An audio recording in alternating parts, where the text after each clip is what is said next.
Hello, it's Julie. Today I want to talk to you about some books I've read recently. First up, I was sent an advanced reader's copy of Little Birds by Hannah Lee Kidder, and honestly, it was really freaking good. This is a collection of short stories, and the short stories are poignant and thought-provoking and just really, really good. And when I came to the last one and the end of the last one, I was like, but where's the next one? Why is this finished? Ah! The stories are kind of bittersweet. They're sad, but they have hope. And that's the key in everything I read. I want some hope. It's really well written and it's good for sort of slowing down and reading it carefully. I kept having to go back to catch details that I didn't get the first time, and it helped me focus on calming down and just experiencing the stories. I said thought-provoking because it really was. This book was one of the rare books that I put down to really think and absorb it, and I don't usually do that with books, so props to this one. The book is available for pre-order and comes out on November 16th. The illustrations in the book are really lovely and they accent the book very beautifully. I highly recommend this book. Now on to another book I read this summer, Record of a Spaceborne Few by Becky Chambers. This book came out in July and I just gobbled it up and I loved it, as I've loved all Becky Chambers books.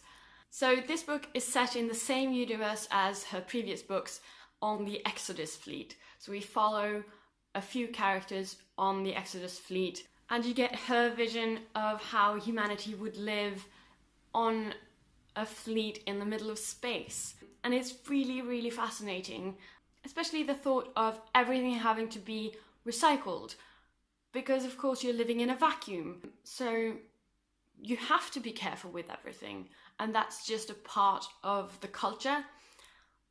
It's just very fascinating. I really, really liked this. I also loved that this book had a take on communal living, which I find really fascinating and I kind of want to be a part of. And the arguments and the way communal living is set up in this book is very good, and it just made me think a lot. This is literary fiction, but in a sci-fi world, so you get very close up on the people and themes are developed. So it's more of a close story and not a sort of big plot-driven story with a war, for example. It's rather a close look at these people. So if that's what you've been missing in your sci-fi, try this. During the booktubeathon, I read The Shepherd's Life by James Rebanks. I don't think I would have picked this book up if it weren't for one of the challenges in the booktubeathon, which was to read a book about something you want to do.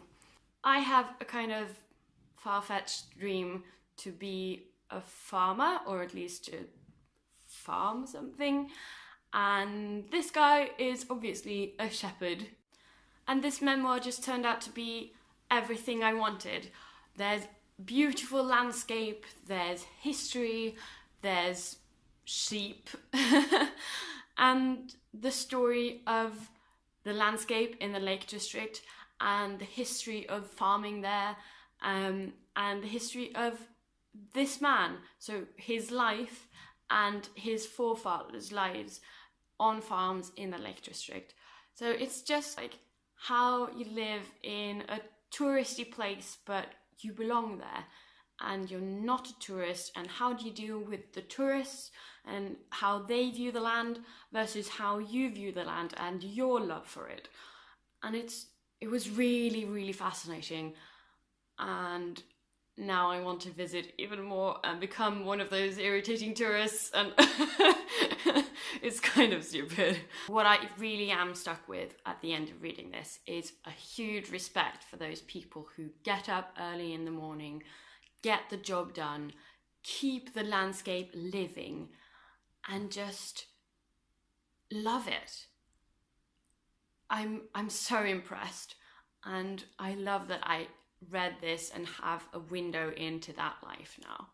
Books are a way to live multiple lives, kind of, and this was one of those books where I really felt that.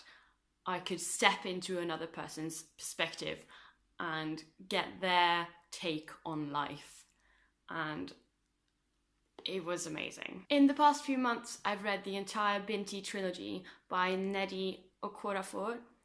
I'm not sure I'm pronouncing that right at all, but this trilogy is brilliant. It's about a future African woman who runs off into space to go to space university. Doing this, her life is turned upside down. This is amazing. It brings in elements of African culture into sci-fi, and I love it. It explores gender roles, hygiene, fashion or clothing that's traditional and more modern, and culture clashes and trying to be a diplomat. It's all explored and I love it. There's a lot of sort of deep feeling culture and gender roles that are being questioned, and it's all a bit more true or earthy than your usual sci-fi. It feels a bit more real. And I love that it's not just the generic Western culture going into space. It's actually a very different culture from what I usually know, and very different ways to think about things. I realized this was what I was missing from sci-fi: diversity. And yes, it's the best. Lastly, recently I've been in a bit of a funk or a weird headspace for reading, and I have a few authors that always get me out of that funk. One is Raina Telgemeier. Her graphic novels just ring true and they're fun. They're about being a teenager. So there's this one, that's Sisters. There's also Smile and Drama. All about being in those early teen years and being frustrated and having feelings and all that jazz, but in a sort of funny, very cute way. And that always gives me a warm, fuzzy feeling and gets me out of a funk. I love the cute drawing style. So yeah, it's just perfect for me. And then, of course, Gail Carriger. I know I've talked about her before, but it's still true. She gets me out of a funk. I've been reading her short stories and listening to them on audiobook. The audiobook narrators are really, really good, and the one I've been listening to, I've listened to twice in the last few months, is How to Marry a Werewolf in 10 Easy Steps. And it's amazing. It's really fun. It's not very long, and afterwards I just feel happy.